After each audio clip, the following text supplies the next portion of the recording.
ഈശോമിശിഹായ്ക്ക് സ്തുതിയായിരിക്കട്ടെ. 2 കൊരിന്ത്യർ 6-ാം അധ്യായം 16-ാം വാക്യം.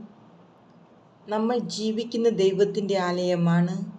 എന്തെന്നാൽ ദൈവം അരുളി ചെയ്തിരിക്കുന്നു, ഞാൻ അവരിൽ വസിക്കുകയും അവരുടെ ഇടയിൽ വ്യാപരിക്കുകയും ചെയ്യും. ഞാൻ അവരുടെ ദൈവമായിരിക്കും, അവർ എൻ്റെ ജനവുമായിരിക്കും. ആകയാൽ നിങ്ങൾ അവരെ വിട്ട് ഇറങ്ങി വരികയും അവരിൽ നിന്ന് വേർപിരിയുകയും ചെയ്യുവിൻ എന്ന് കർത്താവ് അരുളി ചെയ്യുന്നു. അശുദ്ധമായതൊന്നും നിങ്ങൾ തൊടുകയുമരുത്. അപ്പോൾ ഞാൻ നിങ്ങളെ സ്വീകരിക്കും. ഞാൻ നിങ്ങൾക്ക് പിതാവും നിങ്ങൾ എനിക്ക് പുത്രന്മാരും പുത്രികളും ആയിരിക്കും എന്ന് സർവശക്തനായ കർത്താവ് അരുളി ചെയ്യുന്നു. പ്രിയപ്പെട്ടവരെ, ഈ വാഗ്ദാനങ്ങൾ നമുക്കുള്ളതിനാൽ ശരീരത്തിൻ്റെയും ആത്മാവിൻ്റെയും എല്ലാ അശുദ്ധിയിലും നിന്ന് നമ്മെ തന്നെ ശുചീകരിക്കുകയും ദൈവഭയത്തിൽ വിശുദ്ധി പരിപൂർണമാക്കുകയും ചെയ്യാം.